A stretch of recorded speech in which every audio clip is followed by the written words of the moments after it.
Hey, everybody. Welcome back to 32 All the Way. Going to do something a little bit different today. We are going to focus on local authors, and I have one here I've been talking to for a while, and we finally got her on. We today have the author of numerous books, but the one we're going to focus on today is Handsome by Theresa Jacobs. Hello, Theresa. Hi, Paul. How are you? Fantastic. How are things? Good. Keeping busy. Yeah, you know what? It's we were talking a couple of weeks ago when I went up to pick up the book at your place. Things haven't changed for me too much. It doesn't sound like they've changed too much for you. You're still No, working. still working, still writing. Yeah. Cool. So I have let's a couple pull this. weeks coming up. I'm sorry. I have a couple weeks coming up off, so I'm hoping I can really crack down on some writing during that time. Yeah, you know what? It's just I don't know. I don't know what your schedule is. Hopefully we can talk about that later on. Okay. But it's just I not your schedule, but I mean just your schedule for writing. I can't do the I'm going to get up and write for an hour. And when it hits me, I'll do it. It drives my editor crazy because I'll send 4 or 5 chapters and he'll be like, "Fuck, I don't have time to do all this." And then I won't send anything for like a week and a half. Do you give yourself a time and this is when you're going to write? Uh-oh, you froze. Hello. Well, usually because I work all day, I'll write after dinner. Hello? Sorry, you froze there. That's okay. So anyway, okay. The question was, like, are you giving yourself time for the day? Because I know I should. I just can't do it. Usually because I work all day. So I'll come home and have dinner, and then I'll start writing from after dinner. I used to go till at least 10 p.m. and I would just write straight through. On the weekends, especially if the weather's crappy in the winter, I could write 16 hours straight. Wow. Now, if that is just not productive or it's not happening, do you still try and slog through or like say a chart or some kind of ideas? Like you still try and get, maybe it's because I'm still, totally new at this. It'll hit me and I'll be in bed and I'll grab the phone and then, oh no, get an hour a day, get an hour. I can't do it. No, well, my thing is, this is how I am so productive, is that I'm always writing 2 or 3 things at the same time. Oh, okay. So when I feel like I get to a stopping point or I'm not sure where I'm going to go next in the project I'm on, I jump to the next project. So it always keeps things fresh for me. So there's always a couple fires going, I guess, so to speak. Probably 4 or 5, because I also do short stories. I've written a script. I have a movie script. I'm going to be doing a web series that's in the works. So that's awesome. And I work full time. No, that's awesome. So let's pull this up and take a quick look for anybody who's not familiar. Again, the book is Handsome by Theresa Jacobs. You guys can go on Facebook. She's got you got a couple great promos up there. You got a couple small vids, some great stuff here. Let's pull up your page just to show everybody quickly what we're talking about. You guys can go directly to Amazon if you'd like to see this. This is what is listed on the page. Being handsome has its advantages and affords him easy access into people's homes. They quickly learn you cannot judge a book by its cover when they pay the ultimate price with their lives. He didn't ask to look the way he does, nor to lose his loving mother at such a young age. Dealing with unwanted memories, he will find a way to erase his past by cleansing the city as he sees fit. Detective Marcy Gagon, am I saying that right? No, it's Gagon. It's French. Gagon. Finds at times her relationship with the lead coroner, Krista Jones, a harder case to crack than the one she's trying to solve. She feels alone in the hunt for a man who she believes is a serial killer. The chief of police refuses to entertain the possibility that Toronto has yet another serial killer until she can bring him solid proof. But when another couple are killed within 24 hours of the last, Marcy gets the push she needs, and new leads come pouring in. First engulfed in her job, she also learns a deeper secret to her girlfriend's past that only strengthens their bond. Hot on the heels of a killer, Marcy must somehow bring his reign of terror to an end without letting her personal life interfere. I thought this was an excellent synopsis of your book. I don't want to give too much away. What else do you want to tell us or not tell us here? I'm not sure where to begin. Well, let me tell you what I thought. I can, I went through it. I read it a couple of weeks ago. I found a lot of comparisons to some contemporary stuff and a couple of comparisons to some classic stuff. And we'll talk about them a little bit and see if you agree. I really like the Dexter angle, which is this guy just doesn't fit in, and we right. see little clues as the book goes on that he is doing a great job with appearing normal, but it's starting to crack. And the other contemporary comparison I came up with, which I absolutely loved, was American Psycho, where he seems to think that he's the only one that's not a problem, that everyone else is the problem. And Right. then, you know, the good old-fashioned Psycho from the late 50s, early 1960s, where, you know, it's all an issue with your mom, which it seems to be with so many people. Yeah. But really, the issue is his parents do die when he's young.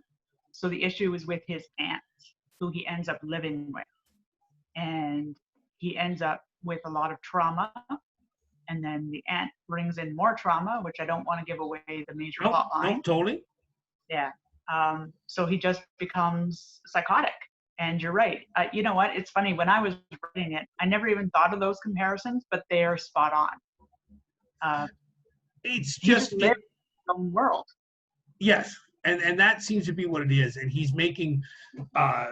That's why I thought of Dexter right away. Dexter, in one of my favorite series, I read all the books. He is intelligent enough to know that he's not fitting in.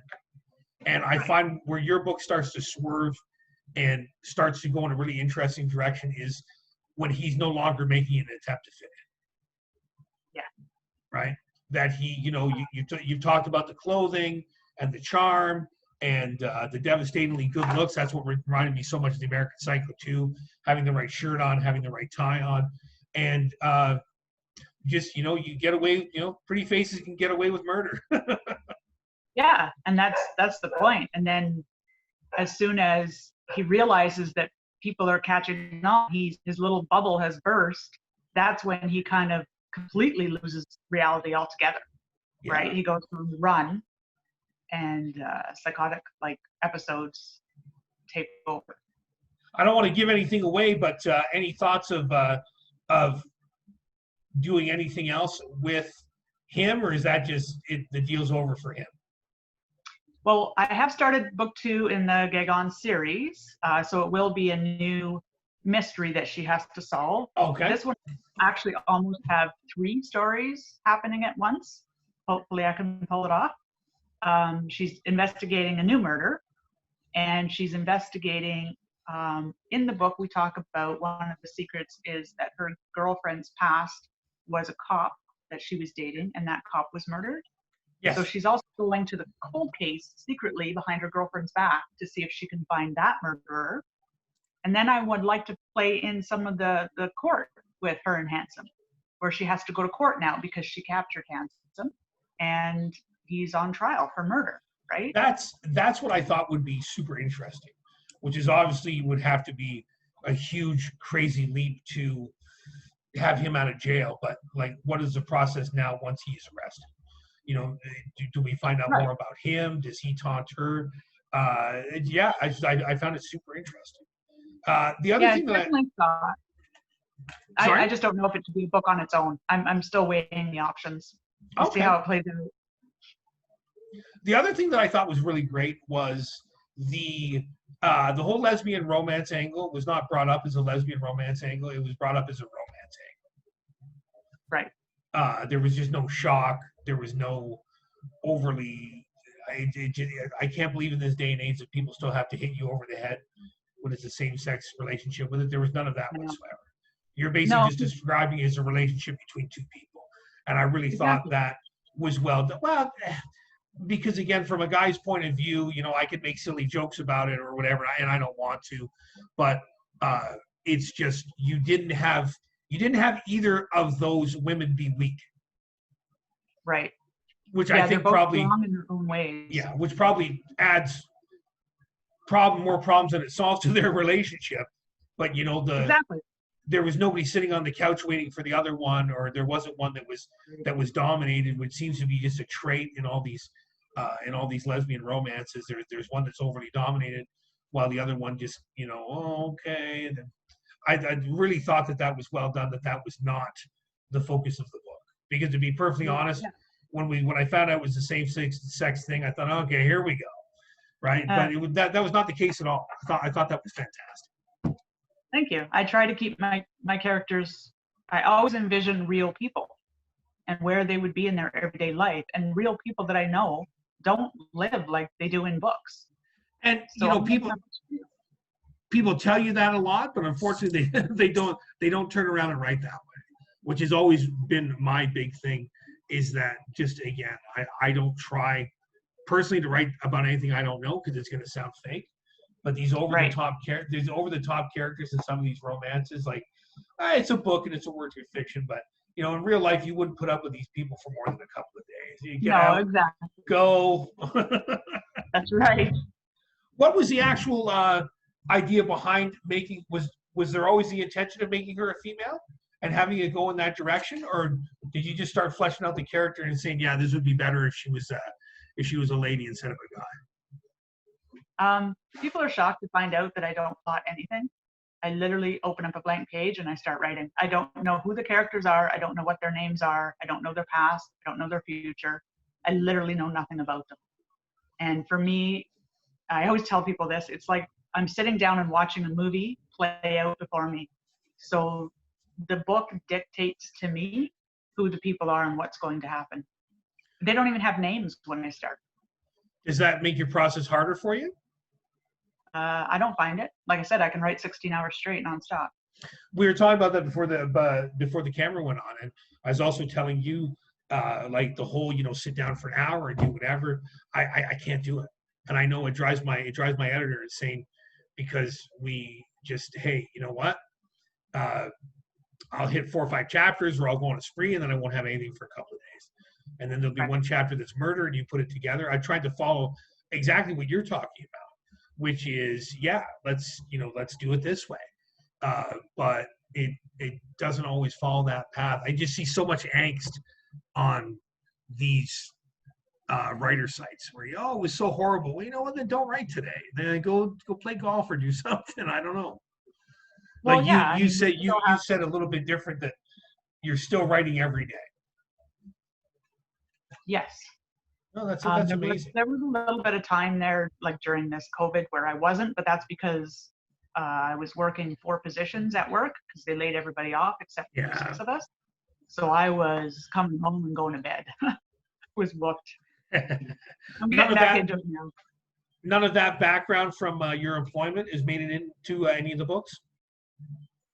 No, the only thing is one of my characters in one of my books, the Sumerians, my best friend Jackie is one of the characters, and it was funny when I was writing it, because I could hear her voice when I was writing it. So the character is 100% her, and anyone that knows her that reads it is like, this is Jackie.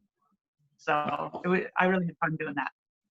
Yeah, I based the father character in my book on my dad, and I had numerous friends saying, like, I can hear your dad. He's gone now, but them saying, I can hear your dad when he's talking, and when you have them talking in the book. So I always think that's kind of cool. I think to make anybody out of scratch is just nearly impossible. We have to have some kind of template for them, or some kind of background idea, even if you just vaguely, he's based on this guy's look.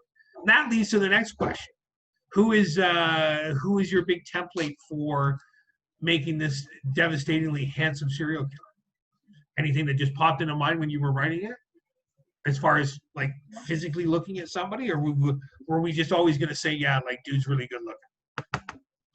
It just came to my mind that he's really good looking, because that's his in to get into people's houses. Yeah. And I kind of envisioned almost like I don't want to say it, but like an Aryan person, with like the pale skin and the blonde hair and the blue eyes, which he kind of matched up with in his girlfriend, right? As his a beard, if you will, for his killing. Yeah, that's amazing. Like I said, there's so much to. Again, I thought it was great. I really enjoyed the story. I other people pick it up, but just those couple of things in the beginning, I'm like, all right, okay. But it was done. I think that's the trick for all of it now, is that it was done in a way that made sense. There's no other way to explain it. Right. It was not, it was not too over the top in any one direction. And she didn't turn into a kung fu police officer in the end, which I appreciated. You always seem to get the scene where the woman does that, and it's like, it's not happening, guys. No, and that's another thing that really drives me crazy about books and movies, is that the heroes are always over the top, and yeah, that's entertaining, but at the same time, to me it's boring. It's the same formula over and over and over, and I don't want to follow a formula. I want to be creative, I want to be me, and I want to be real. And there's always some reality there. And again, that's what I found really interesting. There were a couple of different plot lines where I thought, okay, this is what's going to happen, but it doesn't. And again, I don't want to give too much of your story away either, but there's conflicts with other people in the story. There's personal and professional conflicts, but it wasn't my boss hates me, and if anyone is going to take that angle, it's hard to get a refreshing view, but it was done properly. And it's also nice to see professional people that all didn't hate each other. That there were differences, but people were working together. Because I don't know. I always find that a little over the top and phony too. There was some underlying currents there with some of the people, some of the police, some of the other, when he not to give away scenes, but she goes to see somebody else to help out in the case, and very well done. Like I said, I'd love to see them again. I'd love to see you have, like you said, the core parts with all that. That'd be great. Yeah. And I mean, I do have plans, if I can keep going with the series, where we introduce the Korean corner store owner. Yes. A few very small parts with him. But I was thinking in the future as well that maybe like a niece or a nephew of his could really look up to Marcy and maybe try to, help her with background investigating or something, so that it could also play into a future with them in stories, right? It's always about just building a world. I would just love to see if this series went on for 3 or 4 books. Like I said, after all this stuff is done, even in a liberal country as Canada, he's not getting out of jail. But I would like to see some kind of I would like to see some kind of repercussions from that case come back to really haunt her later on. Yeah. That's my view, because like I said, it'd really be a shame to think this whole angle, if you want to call it, is over. No. Well, and that's my other thing too. With a lot of my other books, people are like, "Well, it ended, but it didn't really end." And I always think, because I mean, unless you die, life doesn't end, right? Yeah. You don't know what's going to happen tomorrow or a year from now. So why would the books just have a finite ending? Because a year from now, something could happen to those people, and hey, I might write a story about them. So I always leave a little open. Yeah. Are there any other writers in the area that you're dealing with on this basis? Because this is not the first time we've talked. We've talked a bit. We've talked online. You only live like 20 minutes away from me. Went to go pick up a book. Are there anybody else in this area that you really deal with? I talk a lot, and I've met for drinks a couple of times with Jennifer Sullivan. She actually lives in, I always get them confused, Brampton or Brantford. There's one of each. Yeah, I know. And that's why I get them confused, because they're up near Toronto. They're close to each other. She's up there. So she's come down to see me. And probably Brampton. Probably Brampton. Brantford I'm very familiar with. My next book is mainly going to take place in Brantford. But if you're saying, I could be wrong, but probably Brampton. Yeah. And the other one who I have met, because she travels a lot and she's come here from Vancouver, is Lucy. I don't want to say her last name. That's okay. No, you don't have to. I just didn't know if there was anybody else in this area. Local? No, not yet. I do want to get into groups and stuff, but well, for one thing, I'm insanely busy, and I hate to leave my writing to go, and so it's tough. You know what? It's been a lot of I can't complain. It's been a lot of open support, but I would like to see just run into a couple more people down here, because it was when you and I first started talking. It's going on a year ago now. Last October, I had that book signing at Coles at the Penn Center. And I can't believe, we didn't sell 8,000 books, but I think we sold like a dozen copies or something. It was just fun to have people come out and talk. And, Oh yeah, it was. Yeah, I'd love to get 3 or 4 people in the area, even if it was just for dinner, and say, hey, here's where it is, and film it something like this. The whole idea I'm trying to do behind all this is, again, this is, and not to be all, kissing up to you or anything, but this is probably a book I would have picked up. Just because of the subject matter, because of the cover. I love this kind of stuff. Whereas the last 3 or 4 books I've reviewed, it would have been things that I would have just walked by on the bookshelf. Right? But I've read them and I've liked them. Trying to tell people, like, it made it better that I enjoyed the story so much. But again, your subject matter and the way it was presented would have been something I would have been like, oh, and without even meeting you, I probably would have bought this anyway. But some of the other books I might not have. So I think I'm trying to approach all this from the writing point. So it was definitely a bonus that I actually enjoyed your book. Thank you. I know that is a bonus. Yeah, and I enjoyed your book as well, which I have right here. That's great. I was going to say, if you want to drop a couple lines to tell me how, it was the greatest thing you ever read, I won't stop you.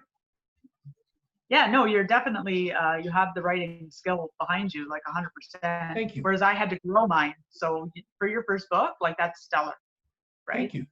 Yeah, I really enjoyed it for the amount of skill that you have for writing. That's really fantastic. Thank you.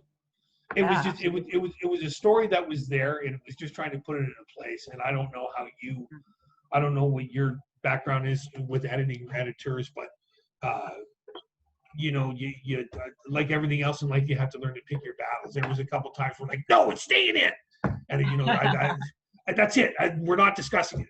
And then there'd be other times.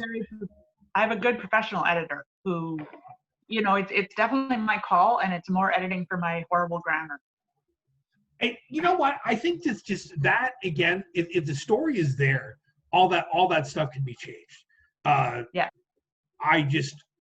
My big thing was sliding in and out of first and third person. Oh, I do that too. And accidentally, without knowing it, actually putting it in second person a couple of times, where they said, no, don't do that at all. And time to give them a plug. My the person who edited the book for me is actually a well-known author in his own right, Jerry Langton. He's from Hamilton. Yeah, I have him. Yeah, he's on the back of the book. Right? And there was a couple of times where because what I write about is what he writes about, the real version of it, would say, well, no, it would have played out like this. So I think it's all the difference in the world. I don't think there's anybody out there that should edit their own material. No, definitely not. I don't want to mention the person's because you need name. a You do. And we were talking about this when I stopped by to get the book at your place. There are only a handful of mistakes in mine, but it enrages me when I see them. When I go back and I find a mistake, it's just like, why is that in there? It just drives me crazy, and I don't want to disparage the pros too. Totally. The pros too. So I was just reading. I was just reading, and I don't want to single them out because they're fairly well-known Canadian authors. I was just reading, finishing up a book the other day, and the last chapter is like, were you guys sleeping? Were you drinking? Like, it's great all the way through the book, and the last one just has all these mistakes. And then I also don't want to disparage this guy because I really liked his book, but there was a book a couple back that the typesetting and the editing were so horrible that it was taking me out of the story. That sounds bad. Yeah, and I never experienced it to that level before, and I'm still tinkering with, do I tell him? Do I not tell him? Do I take it? Because I love the book. The book was great. That part was just, a little much. Yeah, well, I think if it's something that's fixable, then you should tell them. Yeah, it's just, again, you know what? In this day and age, no one seems to take criticism very well. And we'll see what happens. You know what, though? I did. It made me a better writer. If I didn't get the criticism that I got on my first book, I wouldn't be writing today. Again, it's hard. I got kind of a pass on that. So I think the second one might be a little tougher if people say, well, it was this, it was that. But yeah, it's just, being a teacher for a living, you have to tell these kids, I'm not picking on you. I'm not saying you can't do this. I'm just saying this time you did not do it properly. And man, I had a kid last semester before this whole COVID thing happened that ran to the office every time he didn't get an A.